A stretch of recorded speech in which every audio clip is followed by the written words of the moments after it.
Jersey. The Castle of the Carpathians by Jules Verne. Chapter 1. This story is not fantastic. It is merely romantic. Are we to conclude that it is not true, its unreality being granted? That would be a mistake. We live in times where everything can happen. We might almost say everything has happened. If our story does not seem to be true today, it may seem so tomorrow, thanks to the resources of science, which are the wealth of the future. No one would think of classing it as legendary. Besides, one does not invent legends at the close of this practical and positive 19th century. Neither in Brittany, the country of the ferocious Corrigans, nor in Scotland, the land of the Brownies and Gnomes, nor in Norway, the land of Ases, Elves, Sylphs, and Valkyries, nor even in Transylvania, where the Carpathian scenery lends itself so naturally to every psychagogic evocation. But at the same time, it is as well to note that Transylvania is still much attached to the superstitions of early ages. These provinces of furthest Europe, Monsieur de Hirando has described them, Monsieur Elisée Reclus has visited them. Neither have said anything of the strange story on which this romance is founded. Did they know of it? Perhaps, but they did not wish to add to the belief in it. We are sorry for it, for if they had related it, one would have done so with the precision of the annalist, and the other with that instinctive poetry with which all his tales of travels are imbued. But as neither of them told it, I will try to do so for them. On the 29th of May, a shepherd was watching his flock on the edge of the green plateau at the foot of Retezat, which dominates a fertile valley, thickly wooded with straight-stemmed trees, and enriched with cultivation. This elevated plateau, open, unsheltered, the northwest winds sweep during the winter as closely as the barber's razor. It is said in the country that they shave it, and they do so, almost. This shepherd had nothing Arcadian in his costume, nor bucolic in his attitude. He was neither Daphnis, nor Amyntas, nor Tityrus, nor Lycidas, nor Malabos. The Lingon did not murmur at his feet, which were encased in thick wooden shoes. It was only the Wallachian Sil whose clear pastoral waters were worthy of flowing through the meanderings of the romance of Astria. Frick of the village of Worst, such was the name of this rustic shepherd, was as roughly clothed as his sheep, but quite well enough for the whole, at the entrance of the village, where sheep and pigs lived in a state of revolting filth. The Immanum Pecus fed them under the care of said Frick Immanior Eeps. Stretched on a hillock carpeted with grass, he slept with one eye open, his big pipe in his mouth, and now and then he gave a shrill whistle to his dogs when some sheep strayed away from the pasturage, or else he gave a more powerful blast, which awoke the multiple echoes of the mountain. It was 4 o'clock in the afternoon. The sun was sinking toward the horizon. A few summits whose bases were bathed in floating mists were standing out clear in the east. Toward the southwest, 2 breaks in the chain allowed a slanting column of rays to enter the ring like a luminous jet passing through a half-open door. This orographic system belongs to the wildest part of Transylvania, known as the county of Klausenburg, or Kolosvar. A curious fragment of the Austrian Empire is Transylvania, Erdele in Magyar, which means the country of the forests. It is bounded by Hungary on the north, Wallachia on the south, Moldavia on the west, extending over 60,000 square kilometers, about 6 millions of hectares, nearly the 9th of France. It is a kind of Switzerland, but half as large again, and no more populous.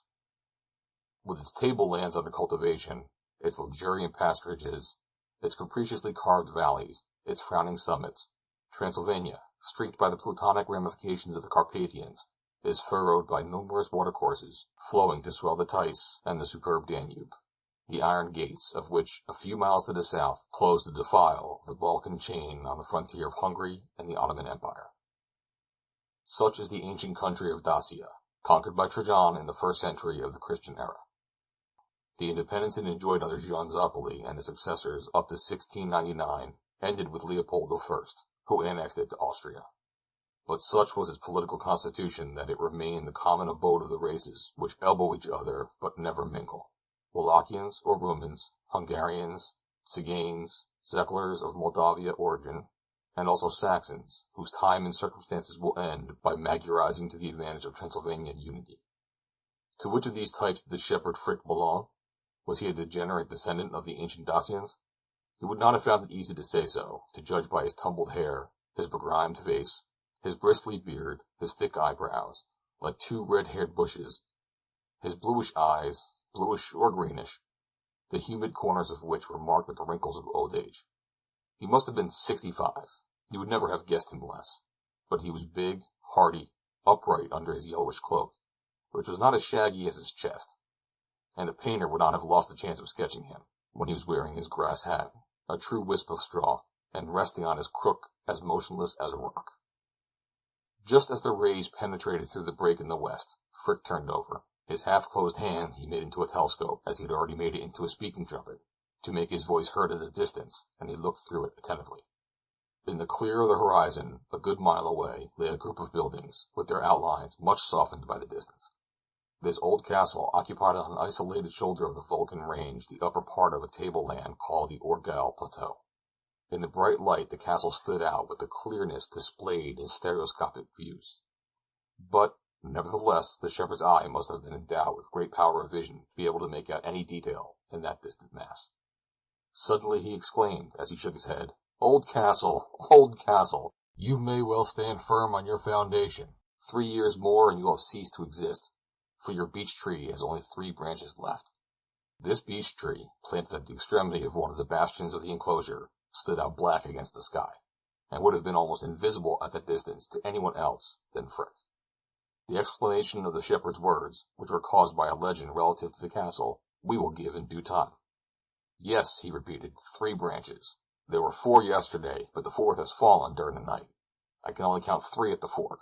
No more than 3, old castle, no more than 3. If we attack a shepherd on his ideal side, the imagination readily takes him for a dreamy, contemplative being. He converses with the planets, he confers with the stars, he reads in the skies. In reality, he is generally a stupid, ignorant brute. But public credulity easily credits him with supernatural gifts. He practices sorcery. According to his humor, he can call up good fortune or bad, and scatter it among man and beast. Or, what comes to the same thing, he sells sympathetic powders, and you can buy from him philtres and formulas. Can he not make the furrows barren by throwing into them enchanted stones? Can he not make sheep sterile by merely casting on them the evil eye? These superstitions are of all times and all countries. Even in the most civilized lands one will never meet a shepherd without giving him some friendly word, some significant greeting, saluting him by the name of pastor, to which he clings. A touch of the hat affords an escape from malign influences, and on the roads of Transylvania it is no more omitted than elsewhere. Frick, then, was regarded as a sorcerer, a caller-up of apparitions. According to him, the vampires and Striges obey him. If you were to believe him, these were to be met with at the setting of the moon, as on dark nights in other countries you see the great Bisex astride on the arms of the mill, talking with the wolves or dreaming in the starlight. Frick profited by all this. He sold charms and counter-charms, but, be it noted, he was as credulous as his believers. If he did not believe in his own witchcraft, he believed in the legends of his country. There is nothing surprising, therefore, in his prophecy regarding the approaching disappearance of the old castle, now that the beech was reduced to 3 branches, or is at once setting out to bear the news to worst. After mustering his flock by bellowing loudly through a long trumpet of white wood, he took the road to the village. His dogs followed him, hurrying on the sheep as they did so. 2 mongrel demi-griffins, snarling and ferocious, who seemed fitter to eat the sheep than to guard them. He had 100 rams and ewes, a dozen yearlings, the rest 3 and 4 years old. The flock belonged to the judge of worst, the bureau colts, who paid the commune a large sum for pasturage, and who thought a good deal of his shepherd Frick, knowing him to be a skilful shearer and well acquainted with the treatment of such maladies as thrush, giddiness, fluke, rot, foot rot, and other cattle ailments. The flock moved in a compact mass, the bellwether at the head making the bell heard above the bleating. As he left the pasturage, Frick took a wide footpath bordered by spacious fields, in which waved magnificent ears of corn, very long in the straw and high on the stalk, and several plantations of cuckoo-routes, which is the maize of the country. The road led to the edge of a forest of firs and spruces, fresh and gloomy beneath their branches. Lower down, the sill flowed along its luminous course, filtering through the pebbles in its bed and bearing the logs of wood from the sawmills upstream. Dogs and sheep stopped on the right bank of the river and began to drink greedily, pushing the reeds aside to do so.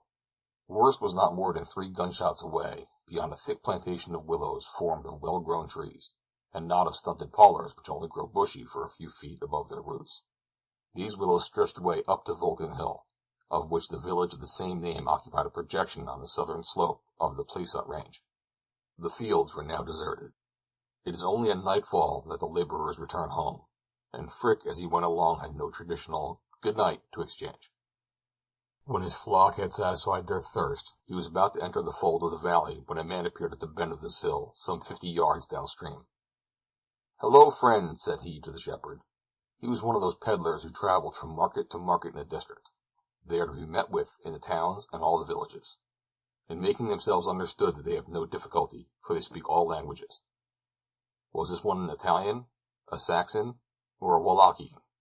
No one could say, but he was unmistakably a Jew, tall, thin, hook-nosed, with a pointed beard, a prominent forehead, and keen, glittering eyes. This peddler dealt in telescopes, thermometers, barometers, and small clocks.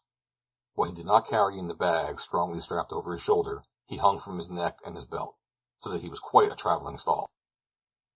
Probably this Jew had the usual respect for shepherds, and the salutary fear they inspire. He took Frick by the hand.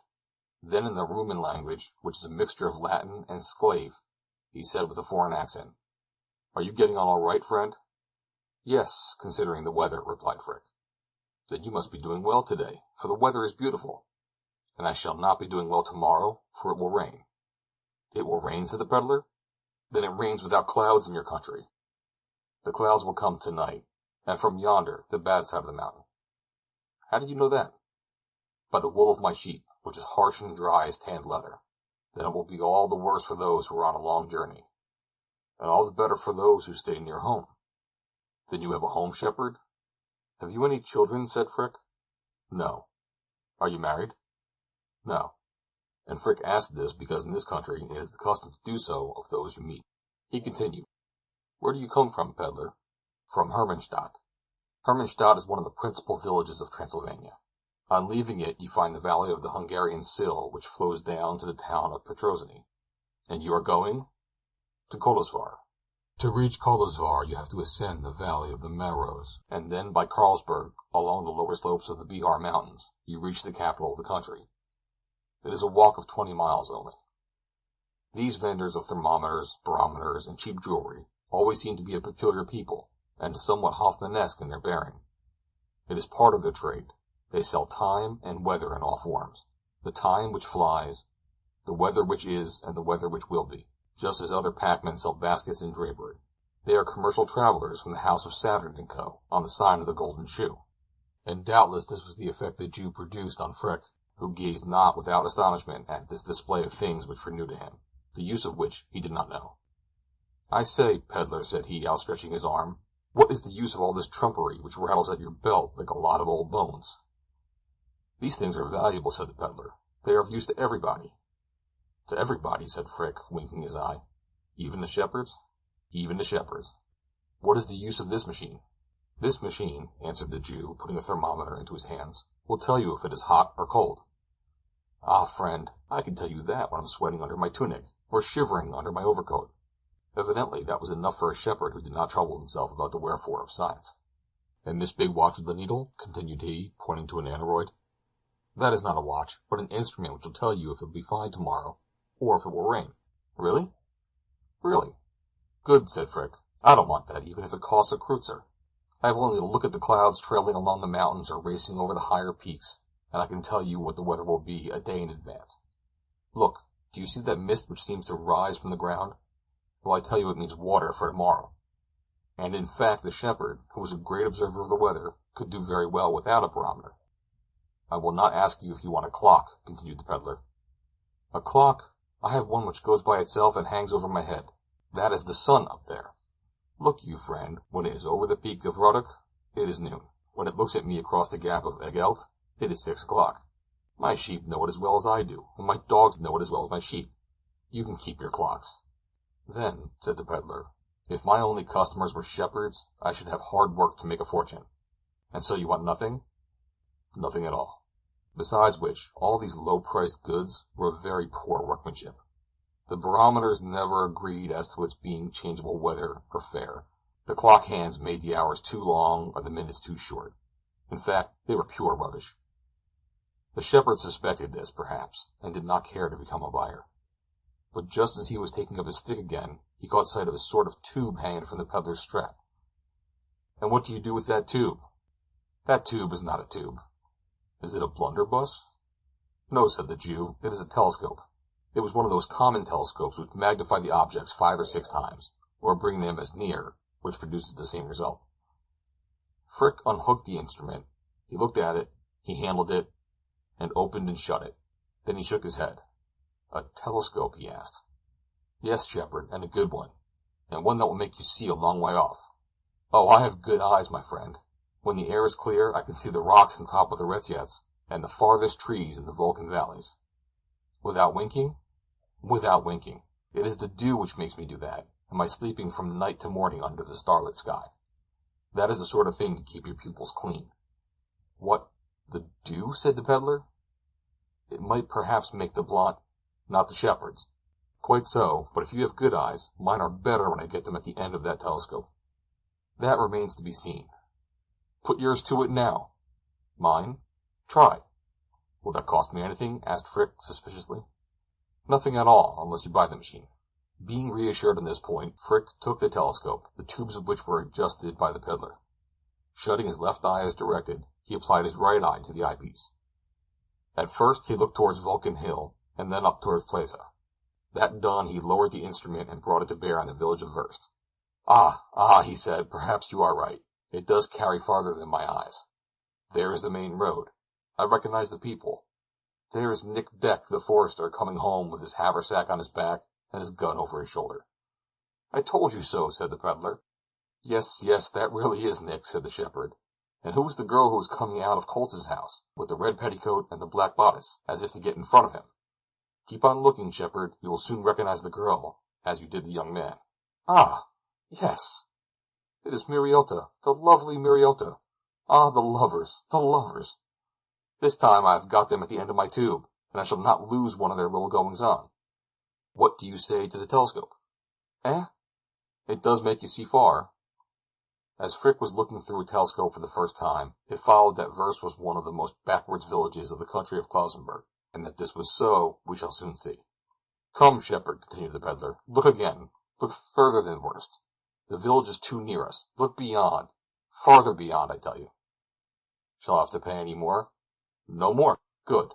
I will look towards the Hungarian Sill. Yes, there is the clock tower I live in Zell. I recognize it by the cross which has lost one arm. And, beyond, in the valley, among the pines, I see the spire of Petrosny, with its weathercock of zinc with the open beak as if it were calling its chickens. And, beyond, there is that tower pointing up amidst the trees. But I suppose, peddler, it is all at the same price?" "All the same price, shepherd." Frick turned the telescope toward the plateau of Orgal. Then with it he followed the curtain of forests darkening the slopes of Plesa, and the field of the objective framed the distant outline of the village. "Yes," he exclaimed, "the 4th branch is on the ground. I had seen it aright, and no one will get it to make a torch out of it for the night of St. John's. Nobody, not even me. It would be to risk both body and soul. But do not trouble yourself about it. There is one who knows how to gather it tonight for his infernal fire, and that is the Chort." The Chort being the devil when he is invoked in the language of the country. Perhaps the Jew might have demanded an explanation of these incomprehensible words, as he was not a native of the village of Worst or its environs, had not Frick exclaimed in a voice of terror mingled with surprise, "What is that mist escaping from the dungeon?" "Is it a mist?" "No. One would say it was a smoke. It is not possible. For hundreds and hundreds of years no smoke had come from the chimney of the castle." "If you see a smoke over there, shepherd, there is a smoke." "No, peddler, no, it is the glass of your machine which is misty." "Clean it." "And when I have cleaned it?" Frick shifted the telescope, and having rubbed the glasses, he replaced it at his eye. It was undoubtedly a smoke streaming from the upper part of the dungeon. It mounted high in the air and mingled with the highest vapors. Frick remained motionless and silent. All his attention was concentrated on the castle, from which the rising shadow began to touch the level of the plateau of Orgal. Suddenly he lowered the telescope, and thrusting his hand into the pouch he wore under his frock, he said, "How much do you want for your tube?" "A florin and a half," said the peddler, and he would have sold the telescope for a florin if Frick had shown any desire to bargain for it. But the shepherd said not a word. Evidently under the influence of an astonishment as sudden as it was inexplicable, he plunged his hand to the bottom of his wallet and drew out the money. "Are you buying the telescope for yourself?" asked Peddler. "No, for my master." "And he will pay you back?" "Yes, the 2 florins it cost me." "What, the 2 florins?" Certainly, that and no less. Good evening, my friend." "Good evening, shepherd." And Frick, whistling his dogs and urging on his flock, struck off rapidly in the direction averse.